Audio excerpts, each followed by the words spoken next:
今朝私目を覚ましますと、映画ラブ&ポップの撮影が渋谷の片隅でゲリラ撮影のはずなのに、なぜか堂々と行われていました。こういうとこにこなれてるのか。この日はクライマックスにあたる浅野忠信さん扮するキャプテン P とヒロミの援助交際の撮影です。空しびれるっていう子が多いと思うんですけど、どっちかというと、弱い感じで守りたいそっち系かなと思いました。ロケは順調に進んでいました。そんな中、この映画のドキュメント班の一人であるカンパニー松尾が現場を抜け出し、どこかへ行ってしまいました。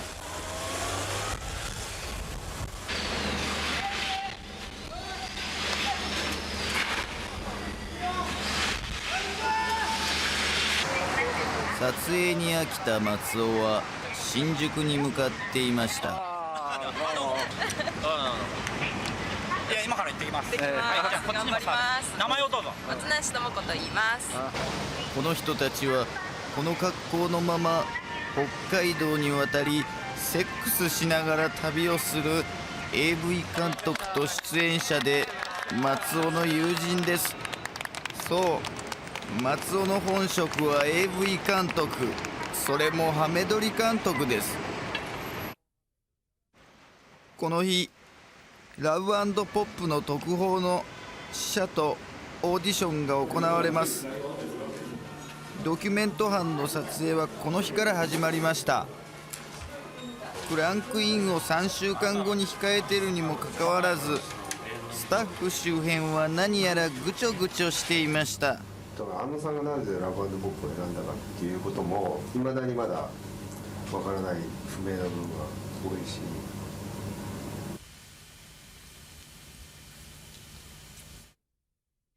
まず手法から入ってて、フェイクドキュメンタリーみたいな映画を撮りたいっていうのはずっと言ってて、でラブ&ポップがそういうドキュメンタリーたちのでできないかっていうのは。デジカメでの撮影ということ以外は全くの手探り状態のようです。そのあたり安野さんと親交の深い樋口さんに話を聞いてみました。言えることはデジカメの味を覚えたっていうんですか。エヴァンゲリオンの、あの時は16ミリで撮ってたんですけど、その時に自分でなんかメイキング用だとか言って買ったんですよね、自分で VX で。それでですね、こっちで撮影してる横でですね、ずーっとなんか一人でですね、ぐるぐる回ってるんですよ。なんかでその頃から徐々になんか安野さんのですね、デジカメ熱というの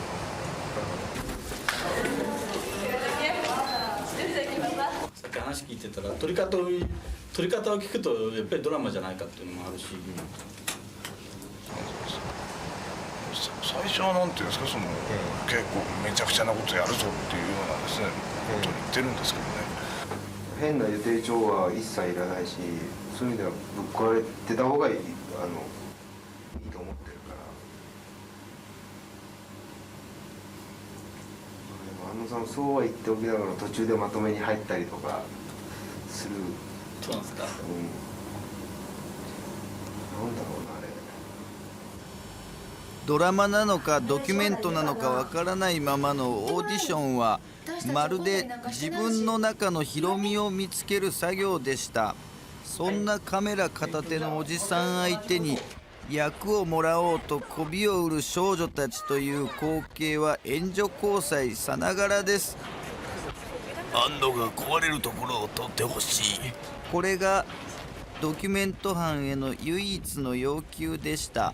ラブ&ポップがなかったら、エヴァが終わった段階で壊れてたかもしれないしか。それはあり得るね。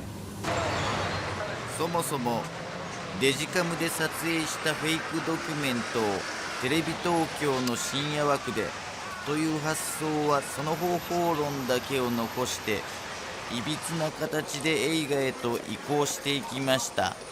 ラブ&ポップをドキュメントとして撮影していくことも考え、ルーツを記録する意味でこの日初めてカメラが回りました。ドラマなのかドキュメントなのか、誰もがその答えを待ち続けました。もう時間がありません。何か作るたびに全てを投げ打ち壊れてしまうと聞かされた庵野さんの気持ちはわからないままでした。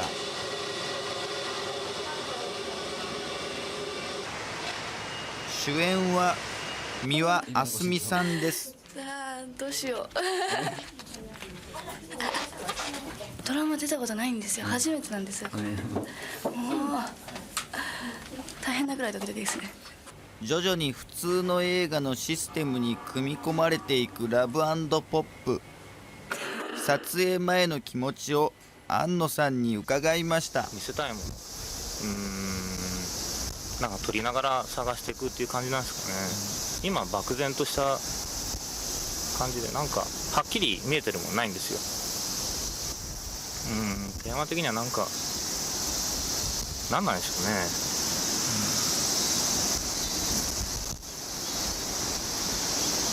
なんかな、止まらない溝みたいなもんですかね。なんか今回の4人の女の子と僕の間の溝ですかね。これは埋まらないと思うんですよ。で埋める努力も破棄して、なんかこの開いた距離のまんま取っていったらどうなるのかな。それはちょっと楽しみなんですけど。そうしてラブ&ポップはクランクインを迎えました。これから1ヶ月半に及ぶ長い撮影の始まりです。撮影は結局台本に沿ったドラマ形式で行われました。同じカットを何回も撮り直します。普段撮影といえばセックスするだけの松尾は驚きです。やっとテイク15で終わりました。なんか僕はもう嫌ですけどね。早くしなさいって感じですけど、なんかこう時間かけますね、映画中の。そもそもなぜ AV 監督の松尾が本番もないこのドキュメントを撮ることになったのでしょうか。撮影前、南里プロデューサーから映画のメイキングというより庵野秀明のドキュメントを撮ってほしいと切り出され、松尾はこれが俺のメジャーへの足がかりだと勘違いしてしまったのです。これが間違いの始まりでした。松尾の相棒、極悪 AV 監督のバクシー氏山下も困り顔ですが、仲間ちゃんが可愛いと言ってました。大量に出る食事だけが松尾の楽しみです。撮影は順調です。しかし日々淡々と行われる現場にドキュメント班は焦り始めていました。わざと感情を抑制しているかのように庵野さんはひたすら静かに振る舞っています。壊れることなどないのでしょうか。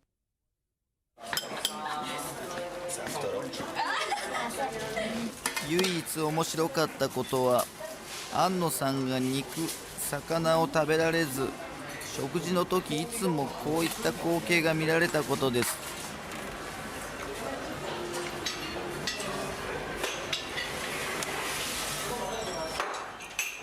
そんな些細なことに目が行くほど撮影はよどみなく流れていました。ところで私の名前は鳥肌実フルーツ好きの日本共産党員でございます。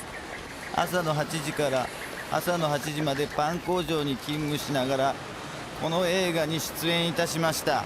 しかし全部カットされました。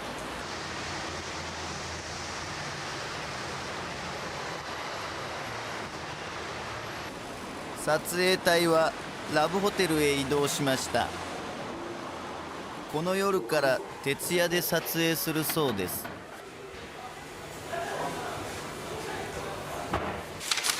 で、これ私払いますからっていうのは、今度はそこの台の上でラブホテルなのに誰も AV でも見ようかと言い出しもせず撮影は進みます。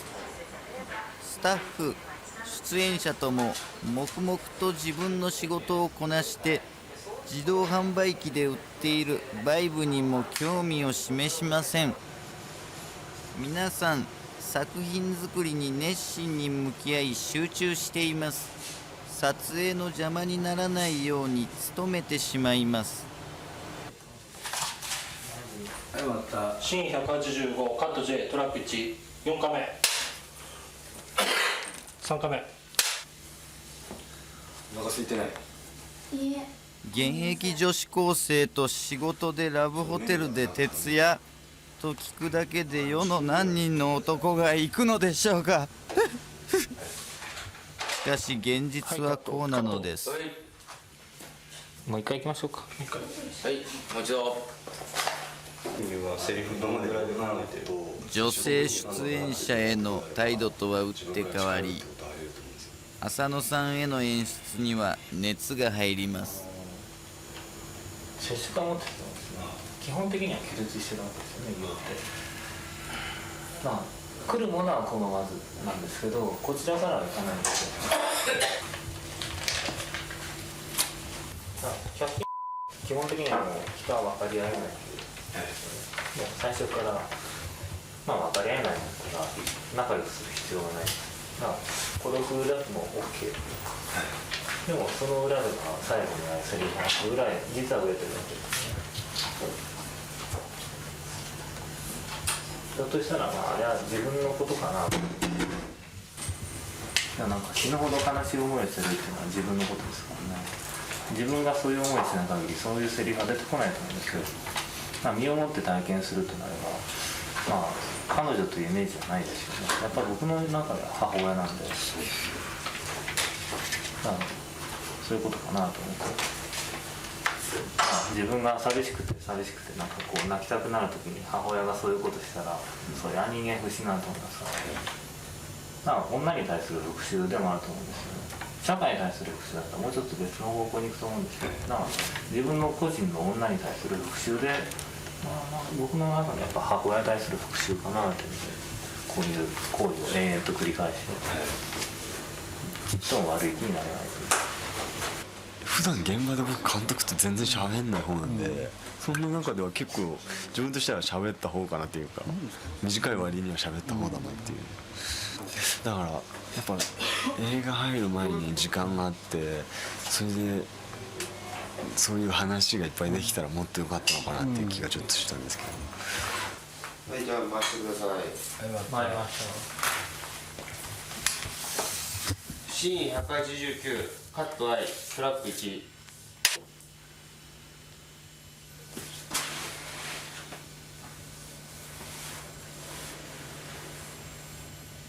はい、シーン189カット J トラック1。シーン189カット J トラック2。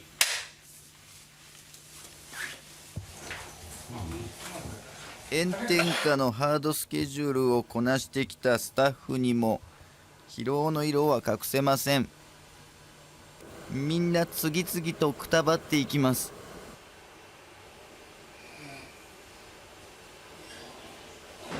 それでも撮影は続き、朝を迎えました。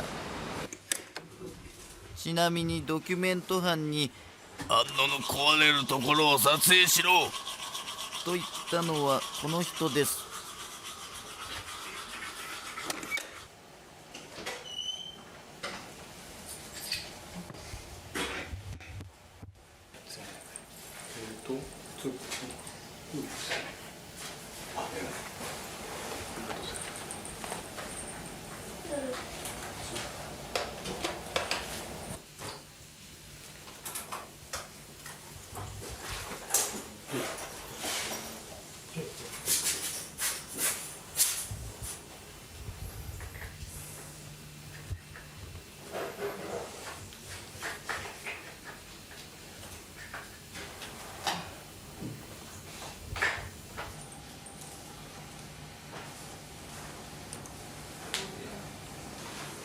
現場がまどろみかけた頃、またドキュメント班の2人が出ていきました。はい本番用意スタート。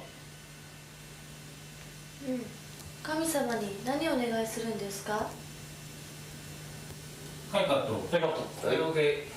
石上被告は業務命令に従っただけだなどとして無罪を主張しました。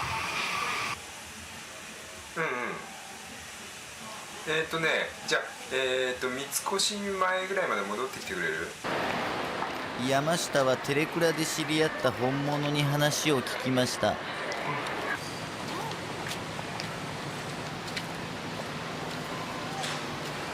最初やったのは高1年の時、友達と池袋で声かけられるのを待ってて、おじさんに、そしたらすぐ声かけられて、とりあえず一緒にカラオケ行って、で友達が停止後行ったら3万円もらった。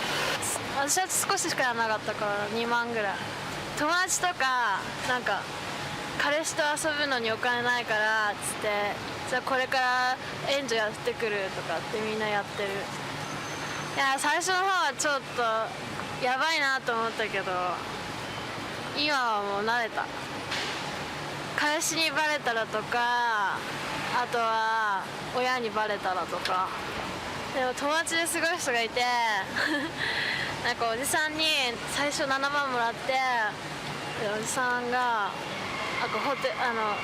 シャワー浴びてるうちに逃げちゃった人とかもひどい目にあったのはない。その話は聞いてない。援助でセックスしてるじゃない？そういう時って頭の中って冷めてる？冷めてる何かかる？お金。つまらない話なのですが、留飲が下がりました。松尾は高田の馬場で女と待ち合わせです。何本出た？3本。3本。年はいくつ？ 28。大学行ってんの？でも言っちゃいけなかった。ごめんなさい。今のなし。22。ちょっと目を離した隙に面接撮影と称してトイレに連れ込みます。こんな毎日ですから映画への愚痴をこぼすわけです。アニメとか見る？アニメは今はほとんど見ないけど、子供の頃すごい好きだった。大人になってからもスラムダンクとか、毎週見てたし。エヴァンゲリオン見たことある？絵はねないんですけど。あれ誰が作ってるか知ってる？もうわからない。アニメの映画監督って宮崎駿さんと、押井守ぐらいしか知らない。押井守すごい好き。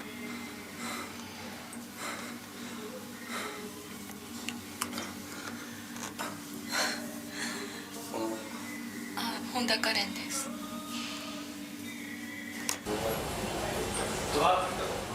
撮影現場はいよいよ佳境です。後々ね、水浴びたりとかするからさ。パンツまで脱ぐ。下つけてるよな。パンツの下に襦袢は。ここはパンツの下に襦袢をつけてる。下。パンツ履いてないです。パ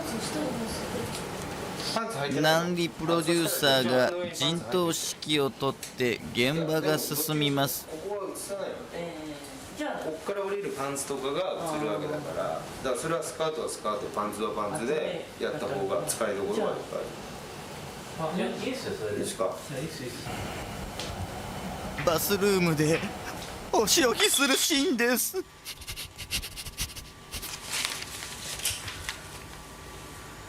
三輪さんも少しナーバスです。監督はさ、どういうふうに撮るとか、どういうふうだったかって話した？そう。何さんと。ってくるとランさんとマネージャーからいろいろ聞いてるんで、分かんないところも全部聞いたんで、一応、ランさんを信用してということで、収まってます。監督はランさんが僕を信用してくれる、いいからみたいな、いいからって言うから、あ、じゃあそうしますって思ってますね、今。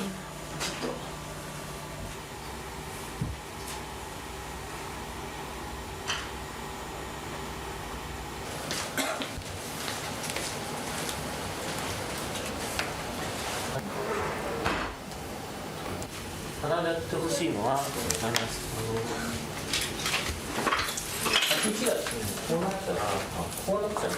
安野さんの浅野さんへの演出は相変わらず熱が入ります。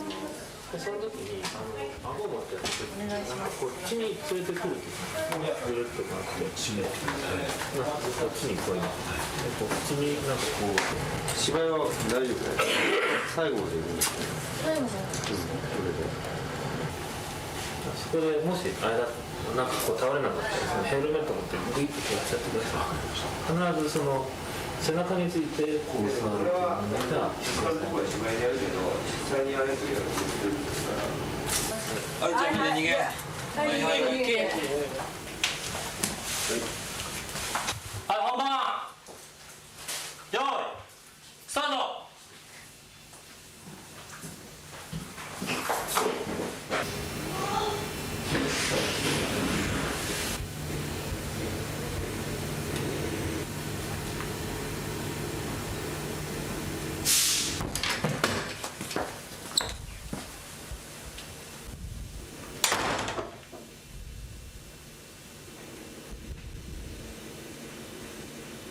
こんな短期間でなんか、そんなに仲良くなれるはずがない、コミュニケーションの技術が毎回僕のテーマですか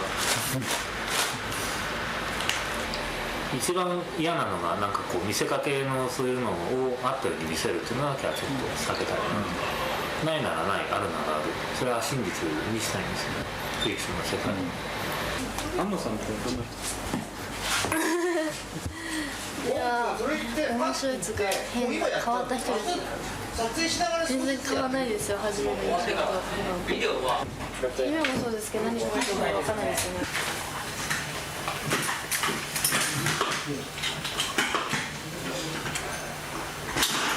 捕まらないから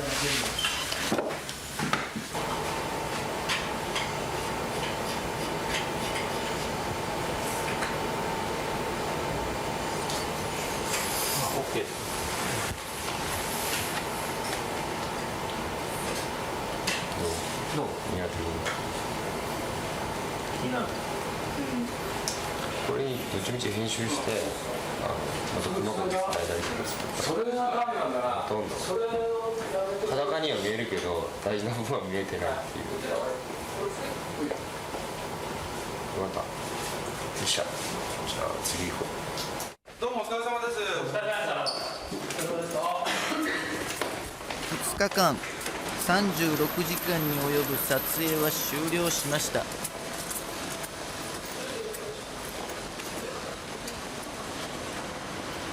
大きな山は越えましたが、まだまだ長い道のりが待ってます。ハードな毎日での疲れ切った表情になってくると同時に安堵な表情も混ざり合います。単にスケジュールの消化ではなく、何かが徐々に見えてきている、そんな表情です。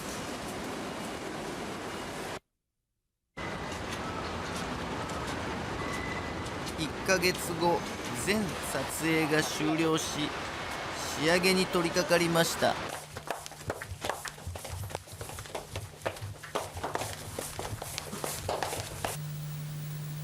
あの指輪はどうするの？諦めたくない。でも自信だ。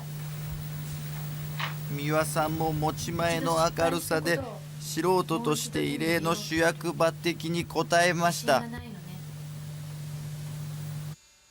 安野さんのラブ&ポップは映画として完成しました。そしてドキュメント班が望んだ結末は迎えることができず、長い年月を経て今ようやくその事実に向かい合い、ここにこうして発表させていただくことになりました。会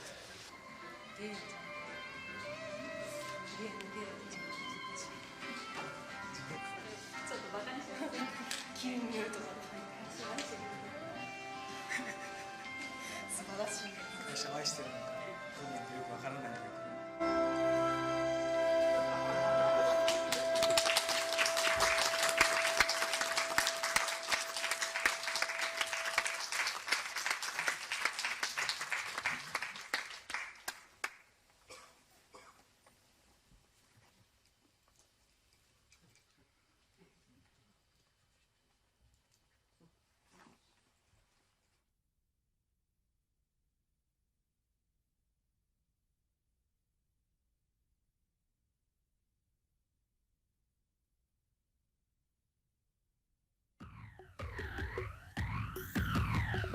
亀戸のマリコから電話来たの朝方にボロボロ泣いてる雨の音に混じって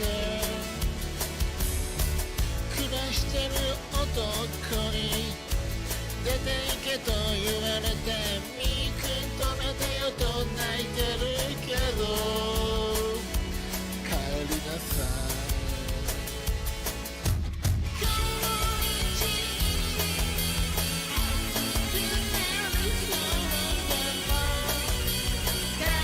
情報